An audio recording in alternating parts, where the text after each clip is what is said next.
go. Yeah.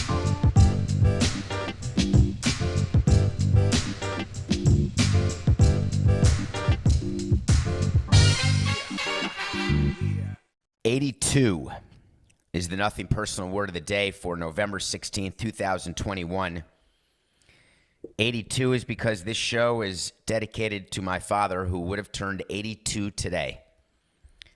It's the first birthday of his that's ever happened that I've been around that he hasn't.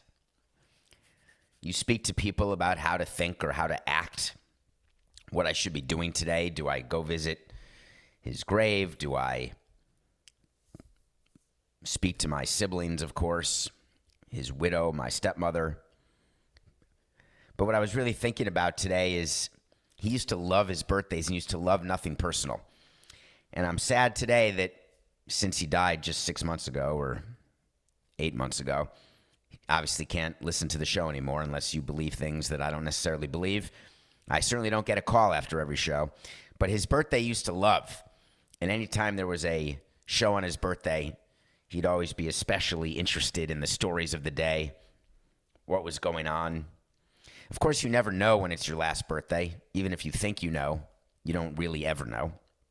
I remember his last birthday, and when he turned 81, and he thought that 82 was not a certainty, but certainly a probability, and here we are. So, Dad, I hope you're listening somewhere, because we're still going. We're at episode 486. You know, Coca, he was so enthralled with our partnership because I told him so much about you and how opposite we are and how we work together. And he knew always about episode 500. And he really wanted to be around for that episode. But alas, he's not. Happy birthday, Dad. We still think of you, we still love you, and we still do things in your honor and carry on your legacy of tzedakah and being a mensch and doing all the things that you'd want your kids to do that would make you proud. I hope you can't see the things that we do that wouldn't make you proud. Happy birthday, Dad.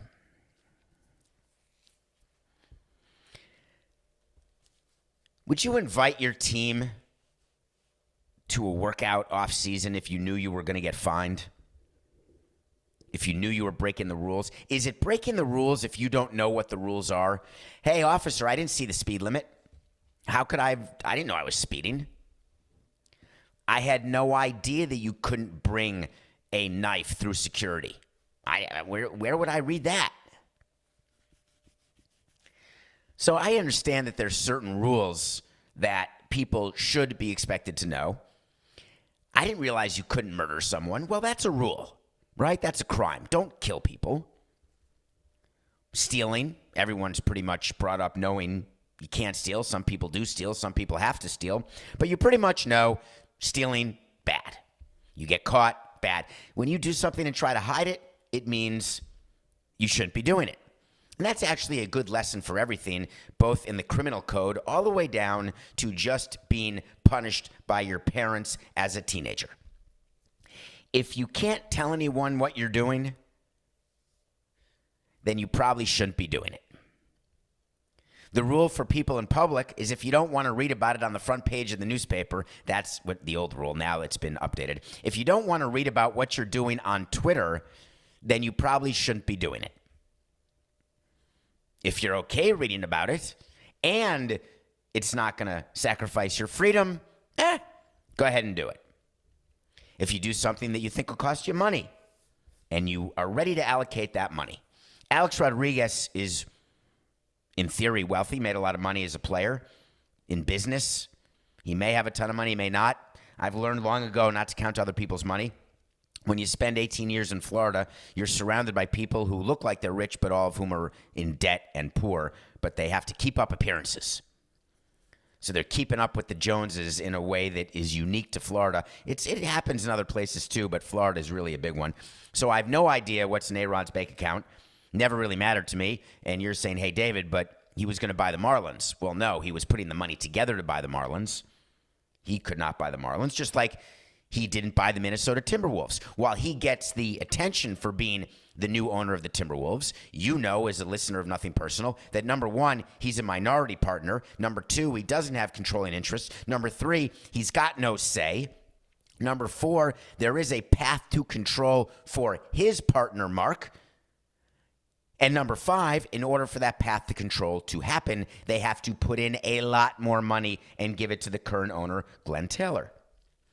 But yesterday, news came out that the Minnesota Timberwolves were fined $250,000. Let me start with the amount. There's nothing that bothered me more. That is hyperbole. It bothered me greatly when fans or the media would take a number and dismiss it as a small number because their view is you are rich. You're a baseball owner.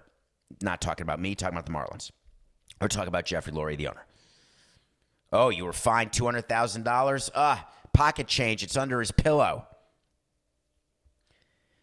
Anytime I created a budget, and I did 18 of them, you don't budget for fines. You don't budget for line items that are unexpected. Now, there's always miscellaneous. There's always a little buffer in certain areas of the budget when it comes to payroll or even marketing. You have downside and upside cases when you're trying to project your revenue, when you're trying to project what revenue sharing will be. You put some padding in order to give the worst case scenario to the owner. Hey, worst case, at this payroll, you're going to have to put in $18 million, $10 million, whatever the number was on a particular year. But I never had a budget item for league fines. And what does it matter if someone is wealthy? I just saw a Twitter video of the head of Barstool, Dave Portnoy, who bet on the Packers purportedly $500,000 and how excited he was when he won. There's all these TikTok videos of groups of people who put all their money together and put it on one number in roulette. Does everyone have that on their feed? Because I do. And then they win and everyone jumps around like they're crisscross and it's just heaven on earth. But what you don't see is the losses, right? People celebrate the gambling wins. That they don't focus on the losses because they are either ashamed or embarrassed or don't want to talk about them. And it's not as good a story. It's not fun to post a video when you're despondent beyond repair because you lost a bet or you made a big bet that didn't work, whether it's a casino, gambling, or whether it's in business. You don't read a lot about the companies who expand too quickly and all of a sudden are out of business because they just sort of, they disappear. So what you don't know is that the owners, while they're all wealthy, there's no doubt about that, they don't want to just give money away. That is how they are wealthy. I'm not saying they're not charitable. I'm not saying they don't pay their employees well. They don't like giving money away for no particular reason. Unless they knew in advance what the rules of engagement were, what sin they were committing, and what the price of the sin will be, because then you can do a cost-benefit analysis, right? You can say, hey, I want my team to go to Miami and have a workout and a dinner with Alex Rodriguez. I want them to be impressed with A-Lo and the Miami life. We are not allowed to have off-season workouts out of market, team meetings out of market. So we are likely to get fined. And I asked the commissioner in advance, and he said it's going to be about $250K. And I said, great. I'm putting that in the budget. I'm all in, $250,000, but my team is getting something more out of it. If that's what the Timberwolves said to themselves prior to A-Rod's offseason meeting, then I've got nothing to say. But I'll bet you $1, Lewis, that is not what happened at all. What happened is that the Minnesota Timberwolves were so excited, so starstruck by having A-Rod in the ownership group, and A-Rod wanted to flex the fact that he was the BSD. So he has everyone come to his house, which is in Miami, and it's nice. Don't get me wrong. But what happens to that 250 grand? When A-Rod signed a deal to acquire a minority interest in the Timberwolves, a path to control type deal, something that we're going to talk about later in the show as well. Paths to control are deals where you buy into a team with the expectation that over time you will continue to put money into the team, and as you put money into the team, you will receive more ownership shares of that team. And as time passes and more money's put in, the amount of ownership shares will all of a sudden become a majority. And with that, there will be an obligation of the existing general partner to sell you the general partnership interest. So let me give you a quick 2-minute on partnerships. You heard general partners, limited partners. General partners do not necessarily own 50% of the partnership. General partners own a percentage that is called the general partnership. Sometimes the general partnership is only 1% of the entire partnership, but that is the most important piece of the partnership because it is the piece of the partnership that gives you control over the rest of the 99% of the partners. So if you have 100 people, all of whom own 1%, you assign 1% of the shares as a general partnership share, and one person owns that 1% general partnership share. He makes, or she or they, make the decision for the other 99 1% holders, given certain rules and provisos, and maybe there's a board of directors.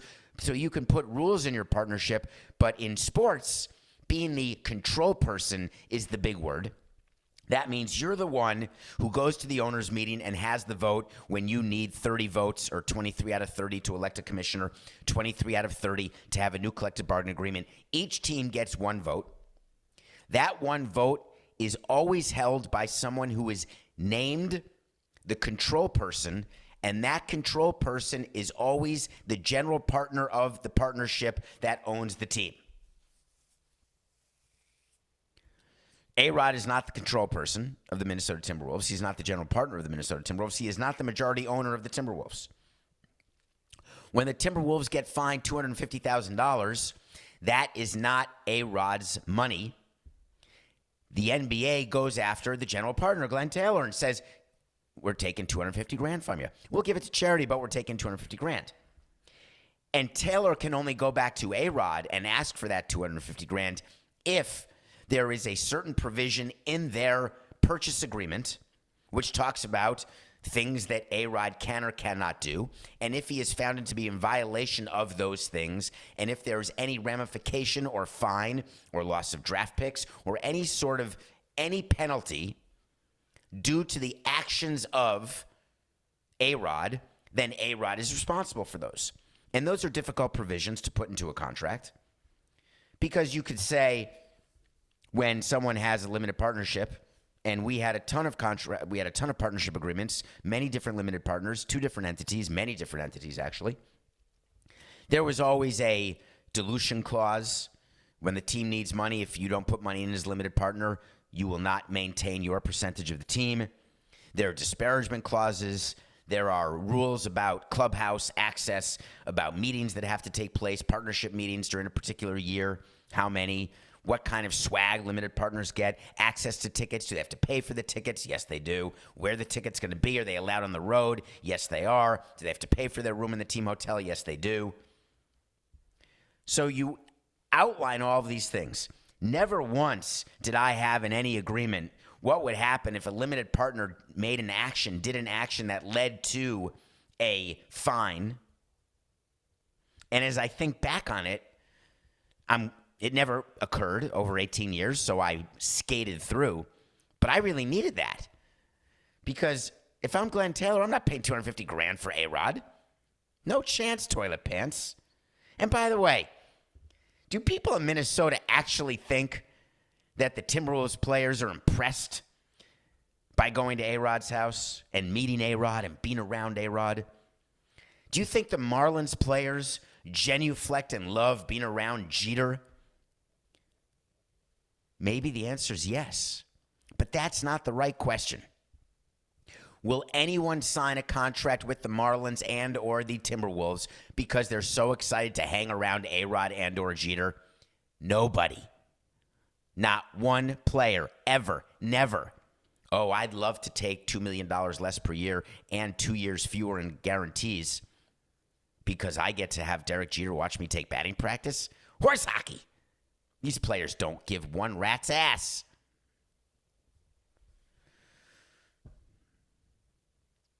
The Mets have a general manager. Hip, hip, hooray. You got it, Scott. Are you listening to the show? You can stop texting me with what I think about every name you hear that's rumored out there. Stop texting me. You have a general manager. Yes. Who? Billy Eppler. The Mets went with recycled Billy Eppler as their general manager. Oy vey. Stevie Cohn, you panicked. Do you know what panic looks like with a new owner who has a losing first season? Can't take the chance on getting an inexperienced GM. Listening to your fans out there. Got to go for the big guys. Theo or Billy or David. That's Stearns, not Samson. When you can't get them, you come up with Plan B. Plan B is you interview a bunch of people and you say that you're interviewing minorities and women and you call on all these different teams. Then you have your president go out and say, hey, we're having a hard time filling this because not everyone can be in New York. Whatever. And then you realize there's someone named Billy Eppler who used to work for the Yankees. By the way, those in the industry know very well that when Billy Eppler left the Yankees to go to the Anaheim Angels, there was not a tear shed in the Bronx. But he goes to run the Angels, works with Artie Moreno for 5 years, gets canned because the team stinks, and then bing, bang, boom, he's back. You wonder why Kenny Williams was so upset at the GM meetings. Did you read that, Coca? Kenny Williams is the president of baseball operations for the Chicago White Sox, and he's African-American. And he was bemoaning the fact that there are not enough minorities and that it was all lip service, eyewash, all of the Black Lives Matter and all the stuff that baseball does. The Selig rule that you know from Nothing Personal is absolutely ignored and made fun of and worked around by all owners. I did the same thing, though we had a black president of baseball operations. But the Selig rule in general of interviewing minorities and giving them a chance, teams totally ignore that. Baseball changed the Selig rule this year. There's a new rule. I want to know what you think about it. If you have an opening at GM or anywhere in your upper front office and you hire a white person, you have to replace that job with a minority. I want to try to say that more clearly. When you promote a white person from within your organization, you're promoting that person from job A to job B. When that white person gets to job B, that leaves job A open. Job A, by definition, must be filled by a minority.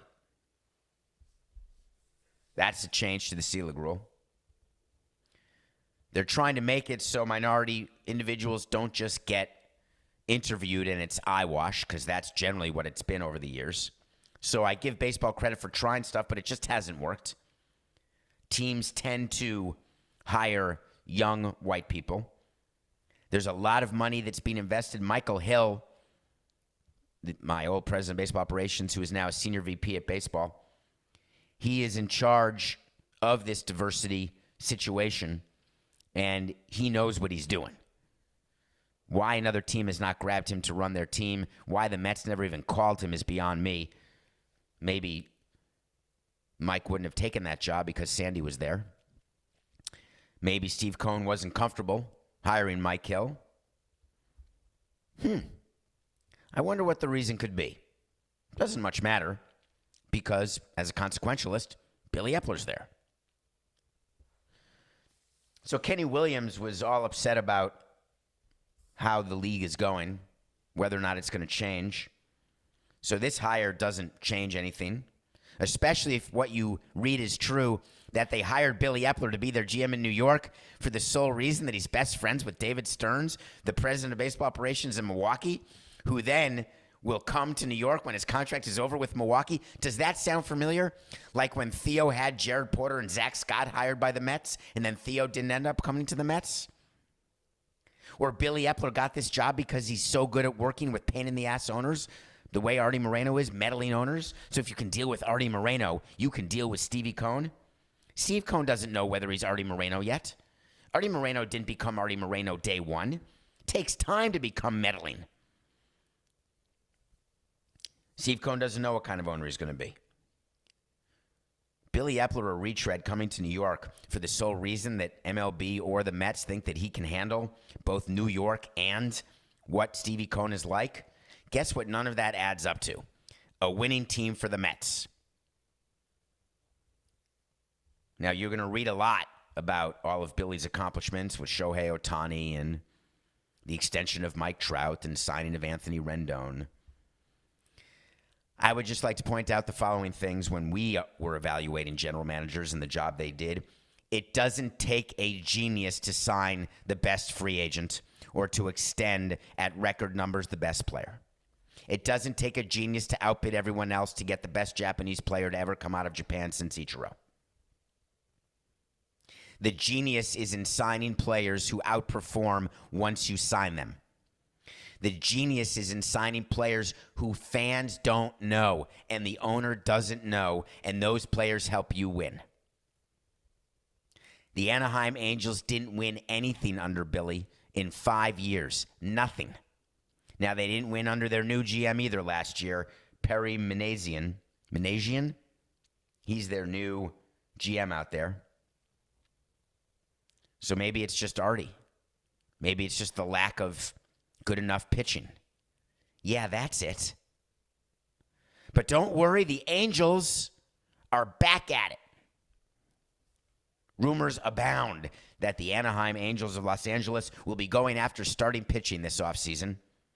I'd like you to Google back. The problem with the Intergoogle and the social media web is that it's harder to recycle your public comments because unlike newspapers, which become tomorrow's toilet paper, someone could go research every single thing I said at the beginning of each season or during the offseason.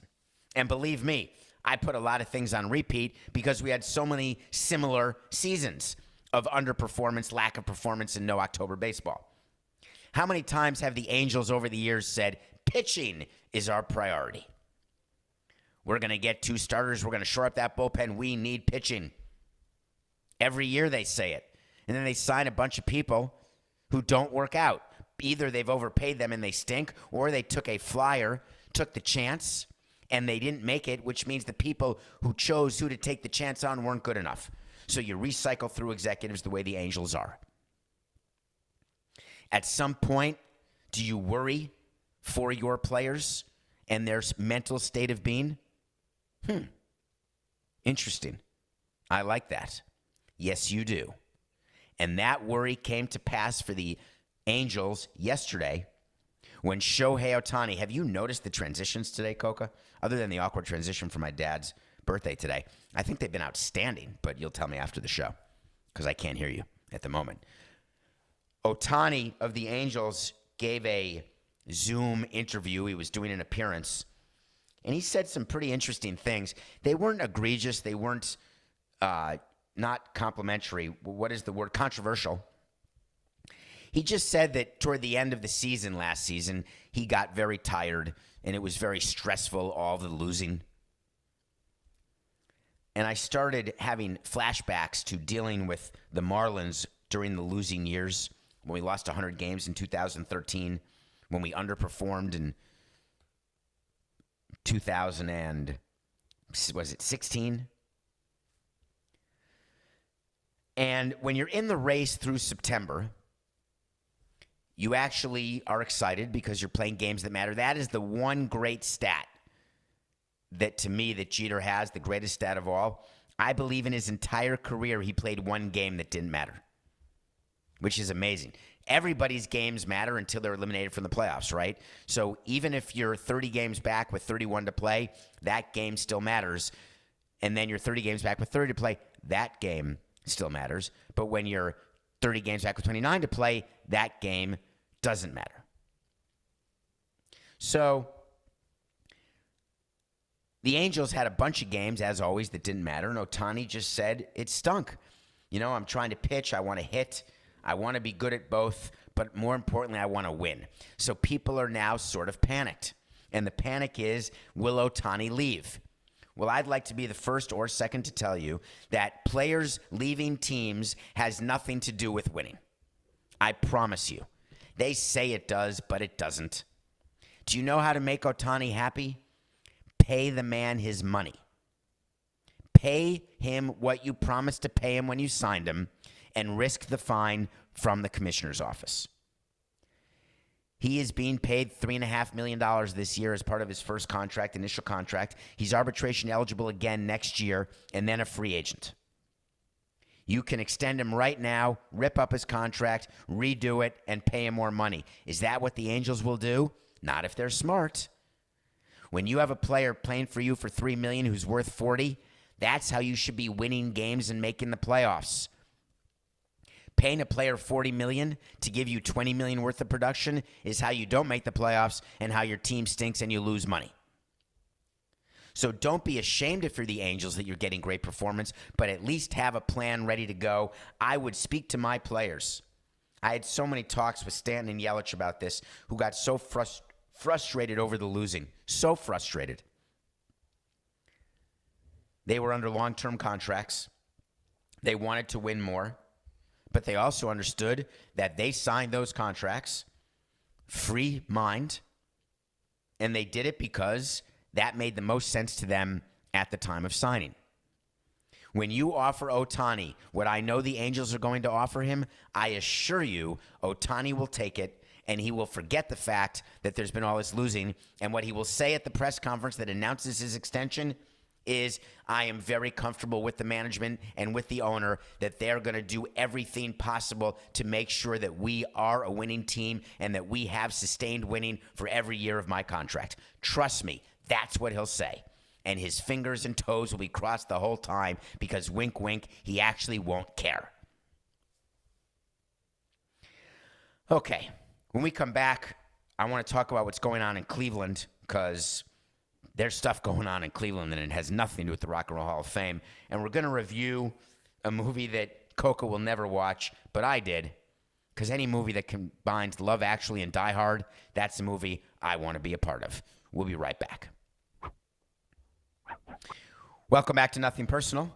My name is David Samson. Thank you so much for joining us, for rating, reviewing. Please follow me on Twitter and subscribe to YouTube. I know you've heard it before, but if you haven't done it, please do it. It matters. And tell your friends about Nothing Personal. That's how we're growing. That's how we'll continue to grow. And I appreciate you, and so does Coca. I watch a movie every day. Love watching movies. I watched a movie called Love Hard. I did. You know me. I'm a sucker for romantic comedy movies. I'm a sucker when I know exactly how the movie's going to end, but there's good music, and I get to feel good because I get to dream that that's how life really is. Because aren't all of life's mysteries solved in the movies? Don't the movies present a version of reality that you wish to be true and that deep inside your heart you know it's not true, yet you still wake up every day saying, today's sunrise could make it true? Today may be the day? Well, for every 5'5", 125-pound guy who was 5'2" in high school, made fun of, bullied, short, always called cute, never wanted to be cute. I wanted to be handsome. I wanted to be taken seriously. I didn't want to be Ducky. Didn't want to be John Cryer from Pretty in Pink. I wanted to be the quarterback. I wanted to be the bad boy who got all the hot girls. They were all my friends, and that's always played by the gay character now, as I think about it, right? The one who's always best friends with all the girls, and all the guys are like, how are you hanging out with the girls? How are the girls always, you're doing sleepovers with the girls? They're getting naked in front of you all the time? Are you not? You're not? Ah, you must be no threat. I guess that's that. Love Hard is about catfishing. And in this day and era of social media, be careful about the catfish. So Nina Dobrev, is that her name, Coca? From Vampire Diaries? Just on Conan? I think that's the name. Anyway, she's the star of the movie. And it's a combination of Love Actually and Die Hard.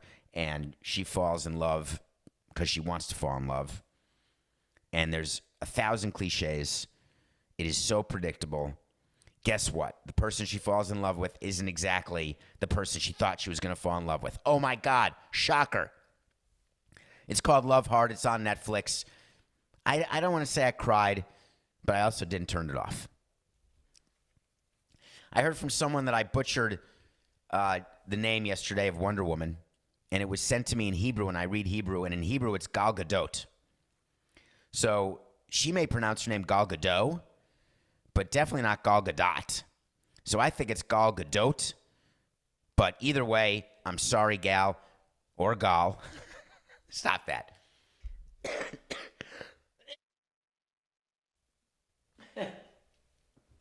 Coca, can we send this clip out to Gal? Okay, ready? Hi.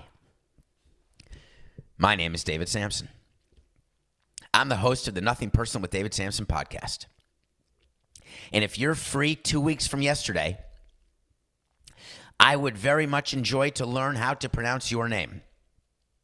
Please come on my show, and we can parlay some Ivrit.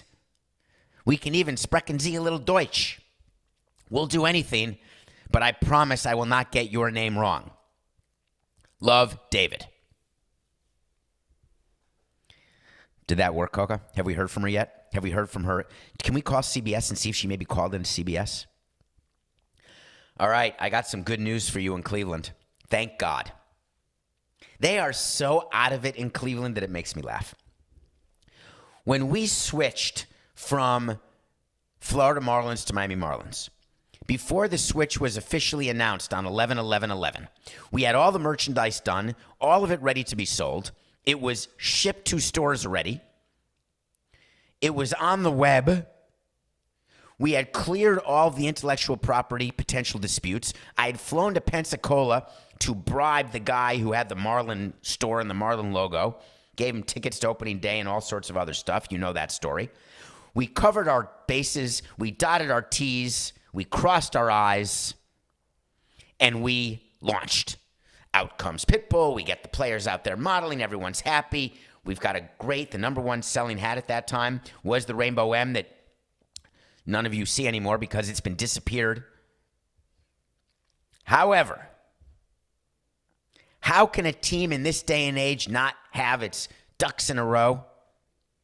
The Cleveland Indians changed their name to the Cleveland Guardians, and they forgot to mention that there's a roller derby team named the Cleveland Guardians. But when I explained to the Cleveland Indians what to do about the Cleveland Guardians, the Cleveland Indians said, don't worry, we've got it under control. The Cleveland Guardians said, you do? We're going to sue you. The Cleveland Indians said, don't worry, we have it under control. On Nothing Personal, I told you how it would end.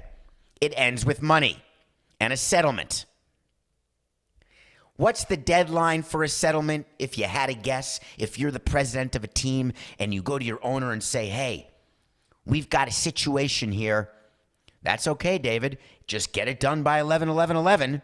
Well, why do I have to do that, Jeffrey? Because we're selling stuff that day. Oh, all right, I'll get it done by 11/11/11. The Cleveland Indians were due to change their name to the Cleveland Guardians and start selling stuff yesterday. Did you buy any Cleveland Guardian stuff yesterday? No, because you couldn't. Because they weren't selling anything yesterday. You know why? They hadn't settled with the Guardians yet. What are they doing? If I'm the Cleveland Guardians roller derby team, I'm super excited right now because I called the Cleveland Indians team and I say, hey, Paul, it's me, the president of the derby team. Do you know that you've told your fans everything's going to be A-okay and that you can start selling merchandise? How much do you think you're losing by not being able to launch when you were supposed to launch? Thoughts? Questions? Comments? Concerns? Yesterday came and went. But guess what happened when the sun came up today? The Cleveland Guardians roller derby team called the Cleveland Indians team and said, how did it feel looking like such a schmendrick yesterday? And the Cleveland Indians said, you're right. We can't go through this lawsuit. We got to start selling stuff. Can we give you more money than we said? What's it going to take? Give me a number. We'll do it. We got to do it. We have to do it. I got no choice but to do it. Sorry, owner. If I'm the team president that negotiated that way, I'd lose my job, and I didn't lose it in 18 years. And it wasn't just nepotism. Well, the Cleveland Guardians announced today that they and the local roller derby team have reached a resolution. Are you shocked by that? Hold on, let me see if the sun is still up, rising. If the world is still spinning, I'm looking out the window. Yep. Ooh, it's very nice out today. 2 Cleveland Guardian issues today.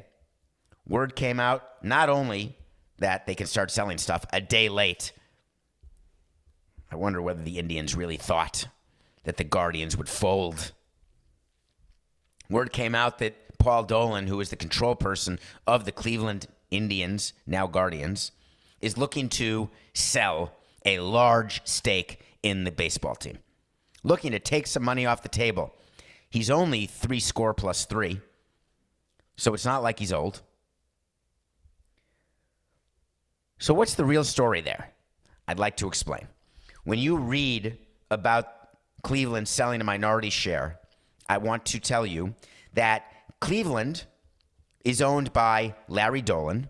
Larry Dolan's son is Paul Dolan. It's the Dolan family, that big Cablevision family and different tentacles of the Cablevision family. Paul Dolan is a great, great guy who I knew my whole career. They bought in in 1999, so we started at the same time. He was president of the team when I was president of the team, and then he took over the team for his father, which I never did. But very, very good, decent guy. Built a very good front office, had some great, great Indians teams. Never could win the whole thing, but really nothing to be ashamed of at all. A few years ago, he brought in a partner because the team does not make money and didn't want to put in more money. So he brought in a wealthy partner to be his partner to add some capital to the team, not out of the ordinary. And his name was John Sherman. John Sherman, no relation to Bruce Sherman, the guy who bought the Marlins for $1.2 billion that he can't sell right now for $800 million. But that's a side note.